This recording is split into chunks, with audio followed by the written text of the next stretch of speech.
বিবাদ নাথাকিলে 30 দিনতে হস্তান্তৰ হ'ব মাটিৰ বিবাদ নাথাকিলে 30 দিনৰ ভিতৰতে লাভ কৰিব উদ্যোগৰ প্ৰমাণপত্ৰ মোৰ মাটিত মই ঘৰ বনাব লাগিলে জিএমচিৰ অফিচলৈ অহা যোৱা কৰিব নালাগে লৰা ছোৱালীৰ জন্মৰ প্ৰমাণপত্ৰৰ বাহিৰে খাপ পিটিব নালাগে 10 দিনতকৈ অধিক সময় কোনো বিষয়ে ফাইল ৰাখি থব নোৱাৰে ৰাইজে অধিকাৰ পাব কাকো প্ৰাৰ্থনা কৰিব নালাগে সেৱা হেতু পোৰ্টেল সম্পূৰ্ণ কাৰ্যকৰী হোৱাৰ ফলত আবেদনকাৰী সাধাৰণ জনতাই নিজৰ আবেদনৰ স্থিতি জানিব পাৰিব নিৰ্ধাৰিত সময়ত আবেদন নিষ্পত্তি নহলে যিগৰাকী চৰকাৰী বিষয়াৰ বাবে পলম হয় তেওঁ ভৰিব লাগিব জৰিমনা আৰু জৰিমনাৰ ধন ব্যক্তিজনে লাভ কৰিব এই জৰিমনা 1,000 পৰা 7,000 টকালৈ হ'ব পাৰে মন্তব্য মুখ্যমন্ত্ৰী হিমন্ত বিশ্ব শৰ্মাৰ এই ফাৰ্ষ্ট এপিলেট অথৰিটি আৰু সেকেন্ড এপিলেট অথৰিটিত ন্যায় নোপোৱাৰ লগে লগে মানুষজনে ৰাইট টু পাব্লিক সাৰ্ভিস কমিশনত আহিব আৰু ৰাইট টু পাব্লিক সাৰ্ভিস কমিশনে ডাইৰেক্ট কথা শুনিব পাৰে এনেকুৱা নহয় যে এপিল কৰিহে তেওঁলোকৰ ওচৰত আহিব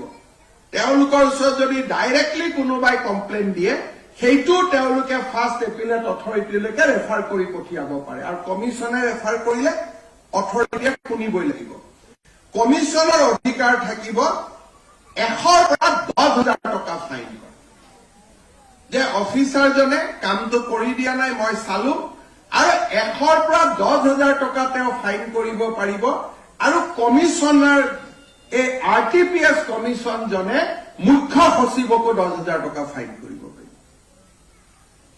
অৰ্থাৎ অসম চৰকাৰৰ চিফ সেক্ৰেটাৰীকো যিকোনো প্ৰিন্সিপাল সেক্ৰেটাৰী কমিশনাৰ যদি সেক্ৰেটাৰিয়েটৰ কিবা ভুলৰ কাৰণে বা আমি কাগজ ৰখাই থৈছো আমি কৰিব দিয়া নাই এই 762টা সেৱাৰ ভিতৰত সব কাম নহয় অনলি দি 760 ওয়াৰ্ক ইয়াৰ কাৰণে ইভেন মুখ্য সচিবকো ফাইন কৰিব পাৰিব আৰু যেতিয়া কমিশনে 10,000 টকা ফাইন কৰিব এই টকাটো তেওঁ চৰকাৰৰ পৰা লৈ দিব নোৱাৰে তেওঁ নিজৰ পকেটৰ পৰা দিব লাগিব অৰ্থাৎ নিজৰ দৰমহাৰ পৰা দিব লাগিব অৰ্থাৎ সাধাৰণ আৰু কাক দিব লাগিব যাৰ কামটো দিলে হ'ল ইমান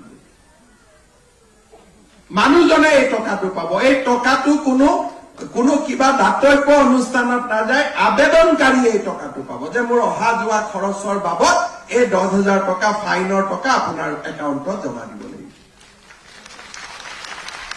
এটা এইখিনি কোৱাৰ পিছত অহা ইলেকশ্যনত আমি পোষ্টেল বেলটত ভোট পোৱা দিগদাৰী আছে এইটো মই জানো ধন্যবাদ কৰ্মচাৰীসকলে বহুত কষ্ট পাব বেয়া পাব কিন্তু বহুত মানুহে ভাল পায় আৰু এই কামটো ইতিমধ্যে 7খন ৰাজ্যত চলি আছে কোনোবাই আৰটিআই বিচাৰিলে অফিচাৰজনে লিখি থৈ দিয়ে আজি 1 তাৰিখ হ'ল 30 তাৰিখৰ ভিতৰত দিমেই গতিকে 30ত দিয়ে যদি দিয়ে কমিশনৰ ওচৰত কোনো যাবই নালাগে অসমত আমি যিমান কেইটা এনেকুৱা একাউণ্টেবিলিটি কমিশন কৰিছো whether right to information commission police accountability commission everybody has worked beyond our expectation. আজি অসম পুলিচৰ প্ৰত্যেকজন অফিচাৰে পুলিচ একাউণ্টেবিলিটি কমিশনক ভয় কৰে এভৰিবডি কাৰণ তেওঁলোকে অৰ্ডাৰ কৰি দিয়ে যে ড্ৰ ডিপি আৰু ডিপি ড্ৰ কৰিলে প্ৰমোশন বন্ধ হৈ গ'ল so it has created a long term impact on the police force RTI has created a long term impact on the information sharing with the people and RTPS, if we act properly, it can change the entire governance system and Assam can proudly acclaim the leadership role in good governance. All depends. Aji moi ei tinijon bektike gamusa pinhaisu, phul disu, not to appreciate them. Mur eto swabhabe nai je teolukok kiba sonnmanito koribo lage. মই এই কাৰণে সন্মানিত কৰিছো so that they feel the accountability we have bestowed upon them যে আজি অসমৰ ৰাইজে তিনিজন ব্যক্তিৰ ওচৰত এটা অধিকাৰ দিছে আৰু that power that responsibility has to be discharged personal glory কাৰণে পৃথিৱীত একো কাম নহয় the glory should come to the society glory should come to the state glory should not come to me personally আমাৰ বহুত ব্যক্তি আছে মই দেখো যে ৰিটায়াৰমেন্টৰ পিছত দে বিকাম সো ওয়াইজাৰ বাট সেইজন মানুহে যদি চৰকাৰত থাকোতে ইমান কাম কৰিলেহেঁতেন ৰিটায়াৰমেন্টৰ পিছত তেওঁ এপ্লিকেশন লৈ কতো আহিবই নালাগে I met a PHC commissioner who after retirement has come for water connection for his house যে মোৰ ঘৰত পানী দিম, পানী মোৰ চুবুৰীত পানী পোৱা নাই বুলি মোৰ ওচৰত কাগজ লৈ আহিছে। তেতিয়া মই তেওঁক কৈছো যে আপুনি এইটো PHC কমিশনাৰ আছিল, why you have not done that during your tenure? অৰ্থাৎ it is nothing for personal glory, a system can change the entire outlook. আৰু আমাৰ এইটো কথা নাই যে এইটো কৰোতে কোনোবাই ভয় খাইছে, এই ফাইলটো অফিচাৰসকলে আগবঢ়াই দিছে, আইনখনো অফিচাৰসকলে ড্ৰাফট কৰিছে। That means they are now ready to take the challenge. এটোতো মই বনোৱা ফাইল নহয়, মইতো নোট লিখা নাই, মইতো আইডিয়া জানা নাই। All these ideas has come through our officers only. That means they are mentally ready. Assembly debate হৈছে, every people are aware that yes, এনেকুৱা এখন আমি কাম কৰিব গৈ আছো। আৰু এই আইনখন মই ভাবো যে গুড গভৰ্নেন্সৰ এটা মাইলৰ খুঁটি হ'ব পাৰে, আমি যদি খুব ভাল কৰি এই আইনখন আমি প্ৰণয়ন কৰিব পাৰো। উই হেভ টু ইনষ্টিল এ ফিলিংছ যে যদি সময়মতে কাম নহয়, মোৰ পকেটৰ পৰা 10,000 টকা গ'ল, মোৰ পকেটৰ পৰা 200 টকা গ'ল, মোৰ পকেটৰ পৰা 500 টকা গ'ল। আৰু এজন অফিচাৰক যদি এক মাহত 20টা ফাইন হৈ যায়, তেওঁতো ঘৰত একোৱে লৈ যাব নোৱাৰিব। গতিকে তেতিয়া তেওঁ নিজে নিজে ৰাইজৰ কাম কৰিবৰ কাৰণে বাধ্য হ'ব। আৰু একচুৱেলি ৰাইজৰ কাম কৰাটো it is a very pleasant এটা কাম হয়, এইটো কোনো বেয়া কাম নহয়। ৰাইজৰ কাম কৰি মনটো ইমানে ভাল লাগে, ৰাতি সুন্দৰ কৰি টোপনি আহে, মন ভাল লাগে, খুবেই ভাল কাম। এইটো নিগেটিভ সেন্সত ল'বই নালাগে যে এজন বিধৱাক আমি তেওঁৰ স্বামী মৰা চাৰ্টিফিকেটখন 7 দিনতে তুলি দিলো, মানুহগৰাকীয়ে হিয়া উবৰি আশীৰ্বাদ দিলে, তাতকৈ ছেটিছফেকশ্যন মানুহৰ জীৱনত কি থাকিব পাৰে? পৰ্টেলত আবেদন কৰিছে, পৰ্টেলতে কাম হৈ গৈছে। আৰু এনেকুৱাও নহয়, কোনোবাই এইটো এটা ভুল ইম্প্ৰেশ্যনো ল'ব নালাগে যে মানুহে কাম নকৰে। আজি আপোনালোকে চাওক, মই অলপ আগতে কৈছো যে 1,56,00,000 আমাৰ ওচৰত এপ্লিকেশ্যন আহিছে আৰু 1,40,00,000 আমাৰ অফিচাৰসকলে অন টাইম কৰি দিছে। এইটো নহয় যে মানুহে কাম নকৰে। 90% এমপ্লয়ীয়ে টাইমত কাম কৰে। এজন বা দুজনৰ কাৰণে কিছু আমাৰ চৰকাৰী কৰ্মচাৰী বদনাম হয়, আদাৰৱাইজ এইটো। আৰু এইটো হ'ল কম্পিউটাৰৰ ডেটা।